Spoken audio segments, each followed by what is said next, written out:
Umunsi nk'uyu najyaga mvumba none iby'ubu ndabona byanze ibyaha iwacu niguma mu nzu ngo hate icyago kitakuyora kikakuvutsa amagara yawe.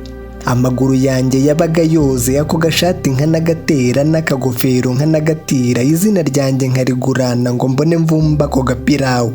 Ahuze ubundi mu bihe nk'ibi nabaga mberewe bidasanzwe, usanga nsumba n'abahasanzwe isura yanjye gasa n'inyange rwose nigize rudasumbwa.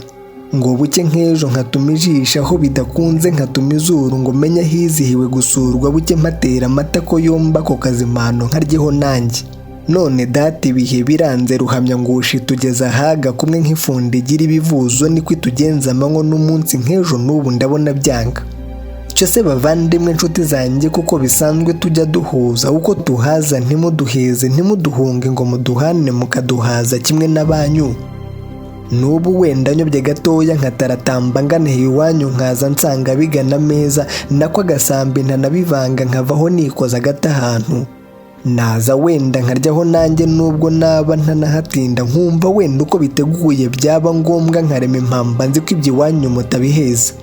Wenda nende nk'agasuperi bano bacunga mbace mu jisho bibe na ngombwa nyuri igikari, nyamara rero ngera igikoni icyo gikwiye nkibone nanjye. Suko rwose nabuze ibyo ndya, ariko rero mbuze umutuzo numva hirya urwo rukarango, kandi ubundi ntajya mpatangwa nk'uko byahoze kuva kera. Sinzi rero ko uyu munsi kano gashenzi ngo ni virusi kaza kwimura aya mateka ngo uyu munsi ndeke kuvumba kandi ubundi ariyo karande. Ariko kandi nabyo ndabyumva burya ngo iby'ejo bibara beje, ariko se abejo ubwo nibo bande batari twebwe turiho none? Aho ndabyumva ubwo ninjye ubwirwa. None ngiye kurya ipirawu nkanahakura kano gasenzi numva kigize indakumirwa ngo n'abasenga ntikabatinya, naba ncyuye umukiro wowe. Ndamutse ngiye nkakabashyira ejo nkakumva kanabazonga, naba mbaye inshuti gitoya ndetse nkanitwa umugome rwose, bisa no kwima n'uwaguhaye. None rero reka ndorere ndeke gusheta aka gatwe kanjye, kandi n'ejo nkinahakunze n'abo banjye tukibashaka irindi undinda bariyo ntero.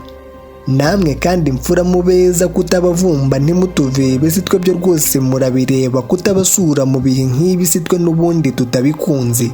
Ahubwo wenda dusaba Imana kuyubutaha bibemo nanjye, maze uwo munsi tuhabe rwose, ibiducitse tuzibe icyuho twumve natwe uko bitubera.